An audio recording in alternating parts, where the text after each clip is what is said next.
Maathics is a spin-off of the Toulouse Mathematics Institute, and for years, as AI experts, we pushed more and more AI solutions to the market. We were really excited about it. We were going to change the world, obviously. We now realize that we might have done it wrong. We were so excited about the tech itself that we didn't think enough about the people we were doing it for. Yeah. So I wanted to, obviously we're here. I think this section is particularly to explore and talk about some of the downsides of AI and machine learning. But just to build up to that, what was the sort of excitement, and to what extent do you remain excited about the potential of AI? I am still excited about the potential of AI. We have dozens of examples here at ChangeNOW of initiatives that can use data to give, how am I going to say that? You can automatize decisions and plant trees with blockchains. I still find it amazing. And you can sort of remove the bad habits of humans. That was the goal at first. And you're supposed to be able to remove the bias and to build fair technology. So huge potential. It's getting used in any case because of that power. So talk us about how did you get concerned about issues of bias? Maybe explain to people who maybe aren't familiar why bias becomes such a big issue with these algorithms. We usually say that AI is the reflection of the people that implemented it, that the coders and developers. It's not true. AI is the reflection of the data and the world it has seen. And we were building AI that could replicate the world better and better. But maybe sometimes you don't want that. You don't want a world where you sort of made a robot that will discriminate people because it has seen a lot of discrimination. You don't want a world where you pay women less than men automatically because it has been done that way for years. And the thing about AI is that it's justifying all the actions. If it's a robot, it's normal. So again, I mean, as you say, the key thing to always remember about AI, especially all the machine learning, it relies entirely on the data you give it. Yes. But just to make it concrete, what are some examples where we've seen, just to make it really concrete, where have we seen biased algorithms out in the world? One of the worst examples we had this past few years is the Compass algorithm, which is a US algorithm to help judges to make their decision whether or not they should give parole. I see some of you know about it. And obviously it's been trained in previous judgments in the US, and it's a reflection of the bias and the racism of the human judges. And so the AI has been discriminant to colored people. And since it's an AI, it's obviously always right.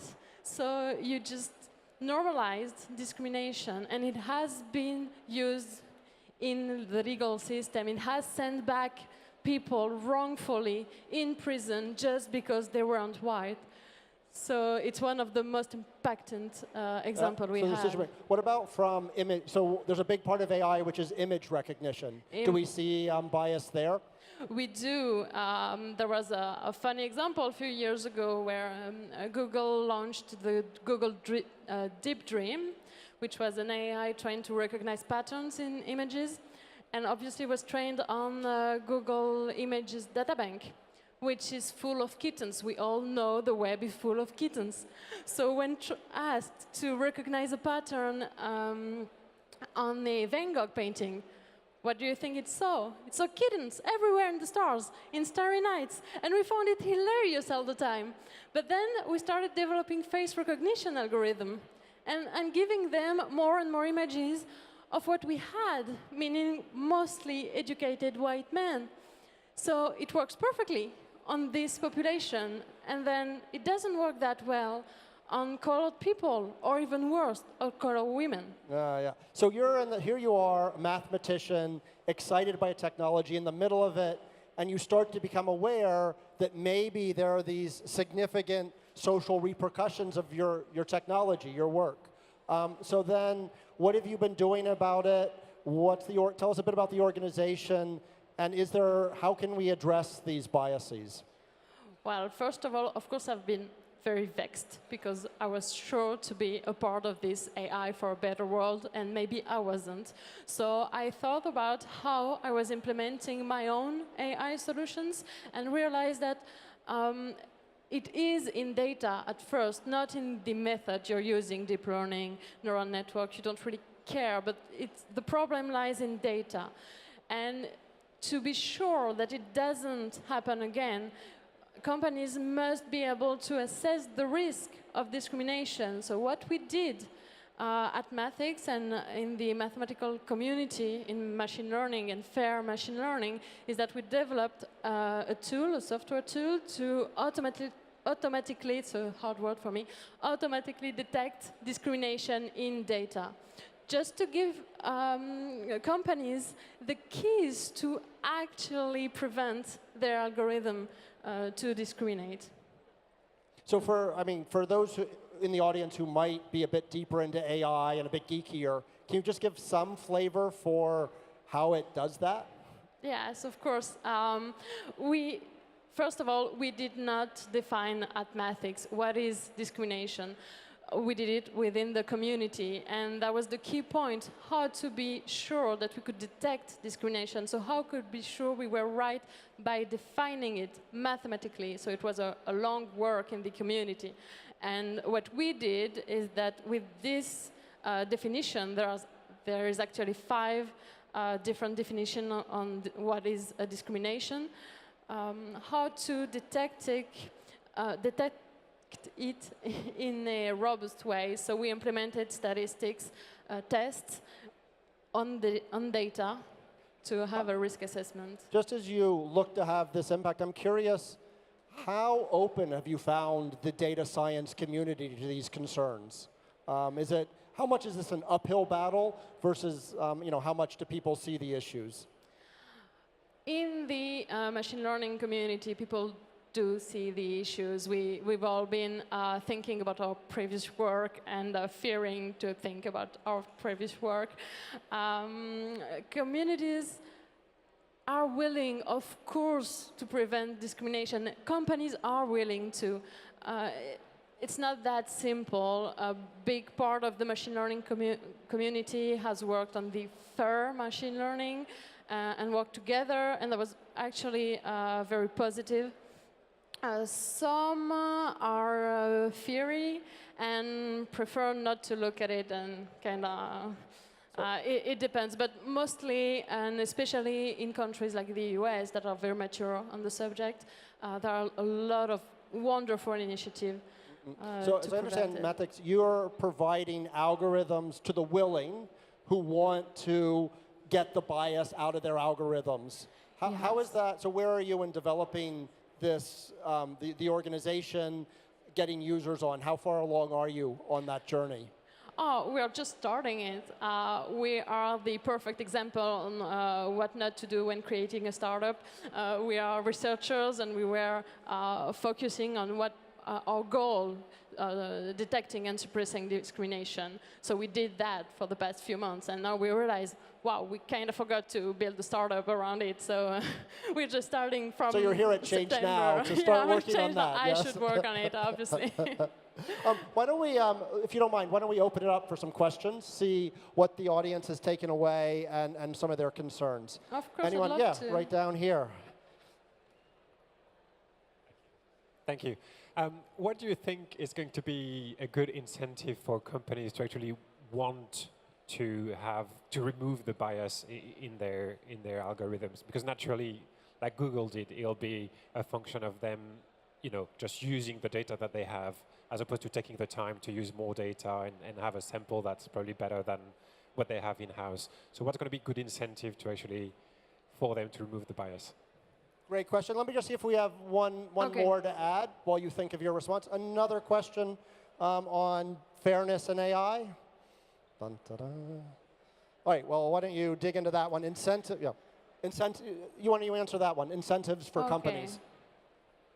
Well, first of all, companies like Google are the first one to be hit by a PR wave, by a bad buzz, and we had that. They were actually singled out because they did implement discrimination in the past few years. What they're most fear of is actually loss of consumers and loss of investment and the all PR issue.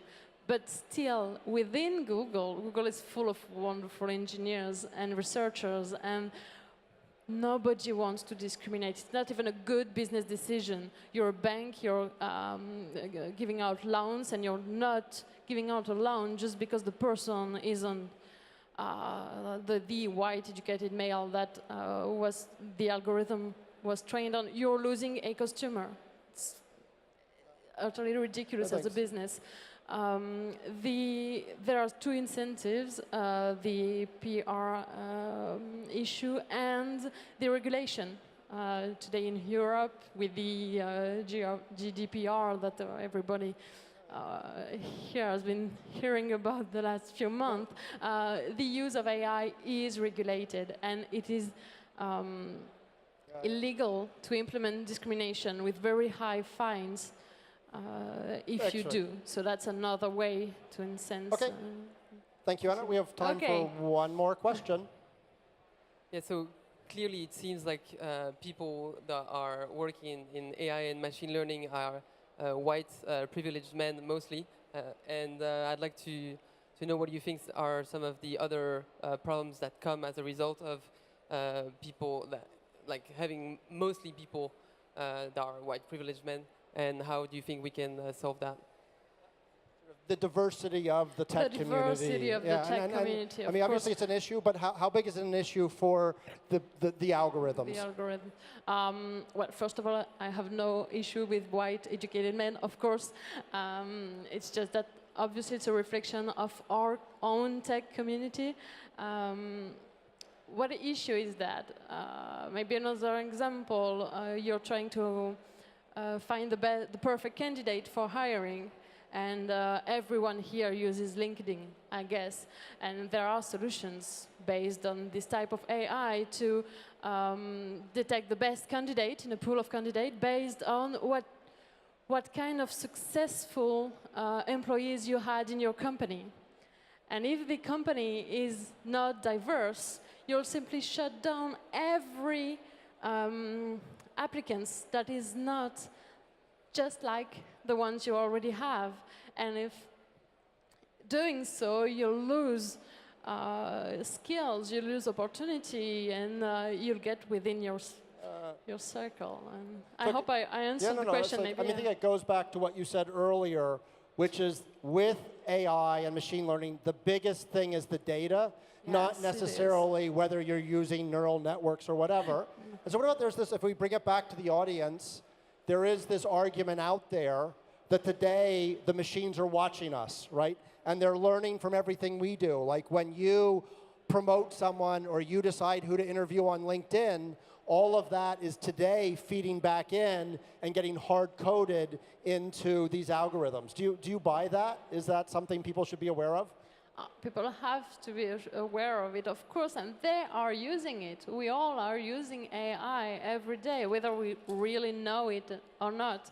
What we don't have is we don't know what kind of AI we're using, and if it's fair, if it isn't. So last question is, now you move from being a mathematician to an entrepreneur. What's your vision? Where would you like to be with this enterprise? Hopefully pretty fast, because this is happening now. So 3 to 5 years, where are you going to go? Our main goal, our main dream is to build a label, a bit like an organic label, but for AI, for the companies to ensure that they are fair in their treatments, and the citizen to simply know when they consume AI, whether it's a good AI, a fair AI, an AI that uses their data, your data, mine, for everyone, just not for just All the right. privileged. So, Anna, that's a great vision. Thank you very much. A big round of applause Thank you, for Anna. everyone. Thank you. Thank you.